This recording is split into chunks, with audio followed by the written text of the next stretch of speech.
Hello, good morning, and welcome. My name is Liz, and this is Shot for Shot, the show where I take a shot for every movie in a beloved franchise and then rank them. Today we'll be talking about the hit franchise based off of the hit book series, The Hunger Games. I actually dressed up as Katniss for Halloween before the movies came out. I listened to music about The Hunger Games, and I wrote a song about Gale. It's not good. I figured this series is pretty relevant because we're experiencing a lot of political unrest in the United States. Shot number 1. In last place is Mockingjay Part 1. Can you actually name one thing that happens in this movie? That's what I thought. Everyone's underground in District 13, and I have some questions. How is Gale so high up in command when he's not even from that district and he's 17? Why does Prim have to share a twin-sized bed with her mom? They tell Katniss, everybody wants to kiss you, kill you, or be you. I mean, I kind of like it. They did Katniss dirty with some under eyeliner. Stop with under eyeliner. It's not necessary. It makes your eyes look smaller. Haymitch tells Katniss, I like you better with all that makeup, and she says, I like you better sober. But I think she should have more sympathy for his alcoholism because, like, she has PTSD, but could just be me. They're like, Katniss, what if you get killed? And she's like, make sure you get it on camera.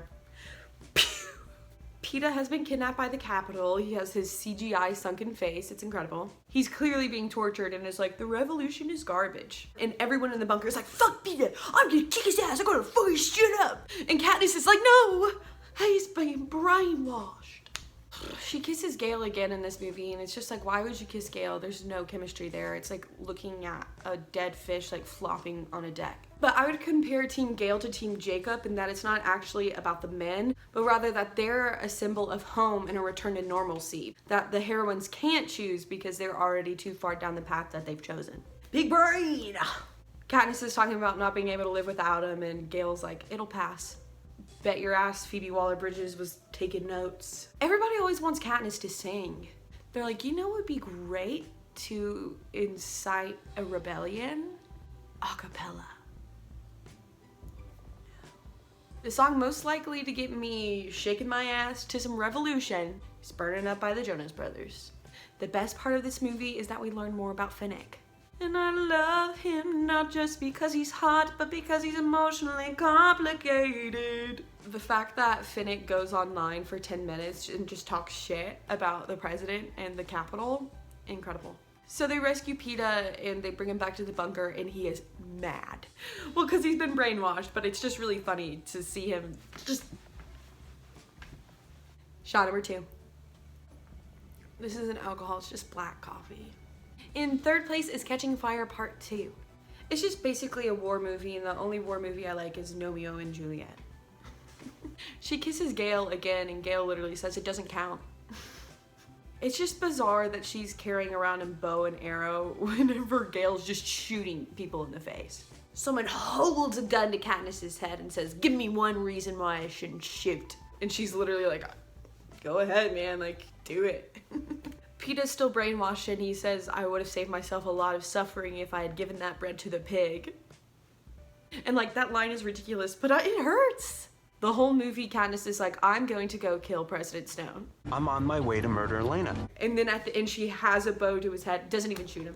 She's all talk, no walk. Tough talk for a fellow with a small cock. Peeta's getting over his brainwashing, and so he asks, you know, is this real or is this not real? And he's like, Katniss, is your favorite color really green?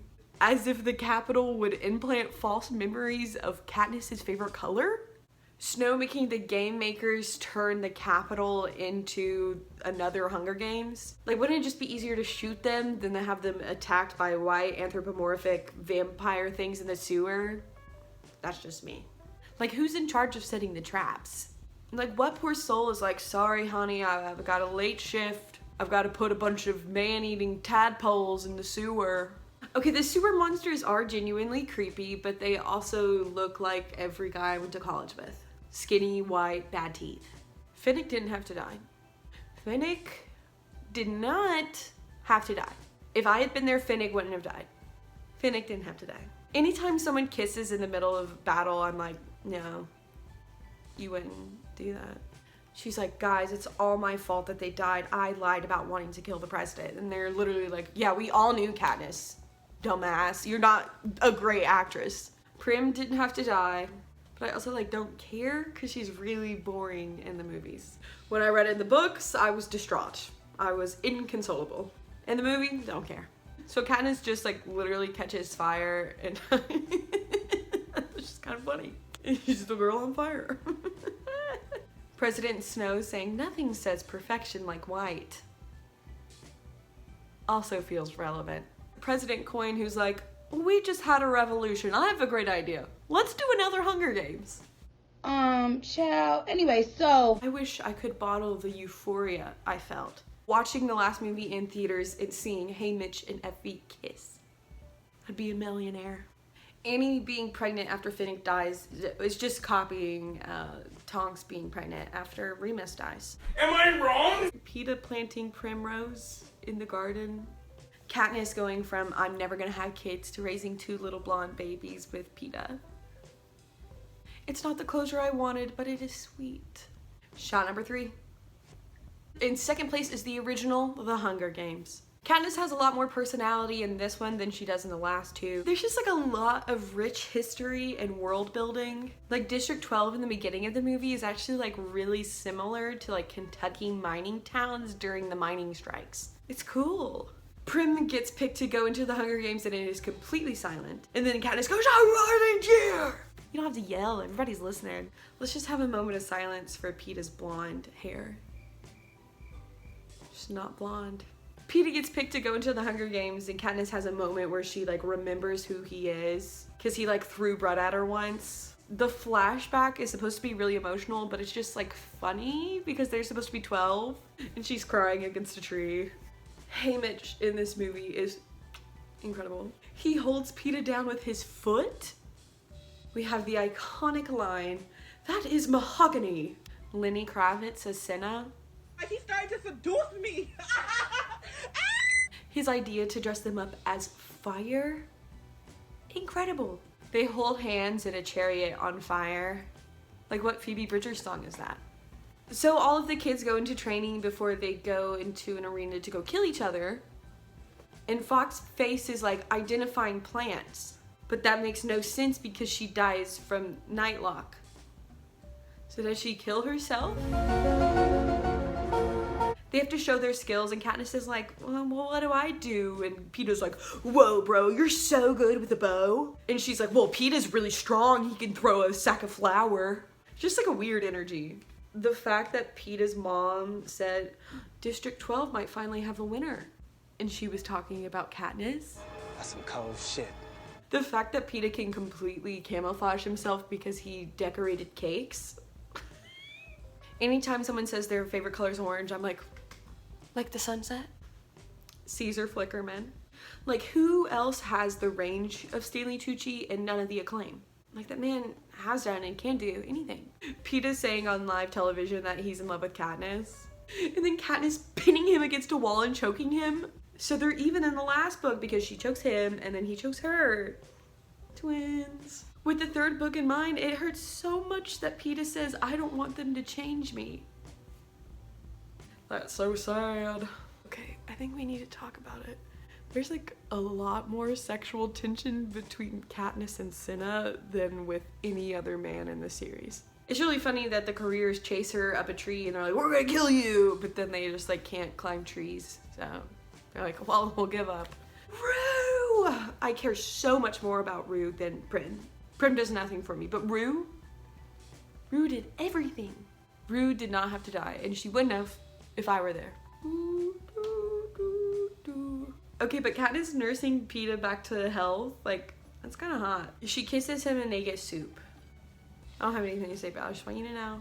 That's Nightlock, Peeta! That's Nightlock, Peeta! She's so mad at him. Okay, so they take back the little promise that 2 victors can win if they're from the same district. Like, obviously. So Katniss calls their bluff and is like, you know what, let's take these berries and die together. Kind of like Romeo and Juliet. And right before they take the berries, Peeta reaches out and touches her braid. That makes me feel a lot of things. a whole lot of things. This movie's so good. Shot number 4. Finally, in first place is Catching Fire. I just think it's weird that Katniss like clearly did care for Peeta, but then just ignores him right after they get back from the Hunger Games. Like they're neighbors too. Oh my god, they were roommates. It's coming up on the year anniversary, so they have to do their victory tour, and they're like, yes, let's pretend like we're so in love again. And like, that's my favorite trope of like pretending you're in love and then like accidentally falling in love. The best part about this movie is that the cat, Buttercup, changes colors from the last movie. She kisses Gale and like, again, there's nothing there. And then President Snow has a video of them kissing. Like, seems like child pornography, but whatever. Peeta's like, it's okay if you don't like me, Katniss. You just have to fucking stop ignoring me. Peeta is the fucking best. He's like, hey, Rue's family, we're gonna give you a month of our winnings every year. President Snow is pissed off because he's having a hard time oppressing the people. So he's like, you know what? You are gonna die. And they announce the quarter quell, so another Hunger Games. And yeah, that's right, bitch. They pull the tributes from the victors. So Katniss just will be chosen, and then Peeta will go if he can. Katniss just like is really dumb. In the book, the game maker like hands her a watch and is like, look at this clock. And she's like, that was weird. And the arena is literally split into 12 sections and is a circle, and yet she still doesn't get it until YRS goes crazy and starts going tick tock, tick tock. And then she's like, oh, it's a clock. Duh. Fucking duh. And everyone is like, we're doing this for you, Katniss. And she's like, that's weird that they would say that. I love Finnick Odair. He's like, secrets for sugar cubes. What a weirdo. Joanna Mason getting naked in the elevator. Incredible. Because of the alliances, we get so much more time getting to know tributes. So we're invested in them. That's the thing. You are Peeta revealing him and Katniss's fake baby. This man is a genius. All of the victors hold hands and the producers literally were like, cut the cameras. Dead ass. Dead ass. Haymitch even says, remember who the real enemy is. And she's like, Finnick wants to fight me. And Finnick is like, check out Haymitch's bracelet and remember who the real enemy is.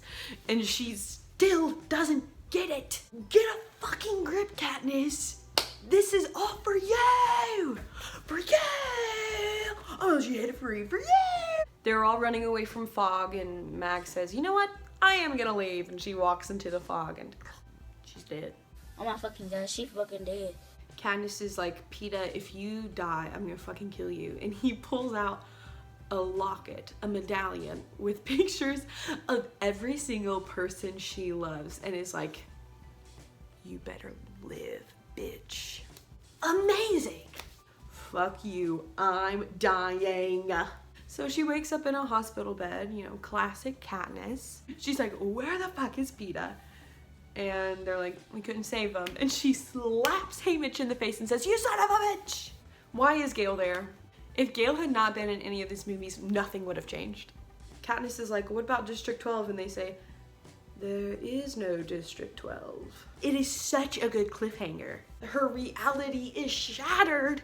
She's been ripped from the man that she may or may not love. And she's all of a sudden a symbol of a revolution.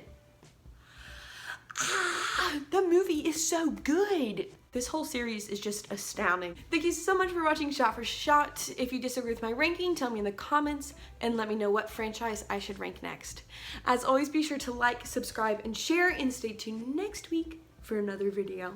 Bye! Monkey!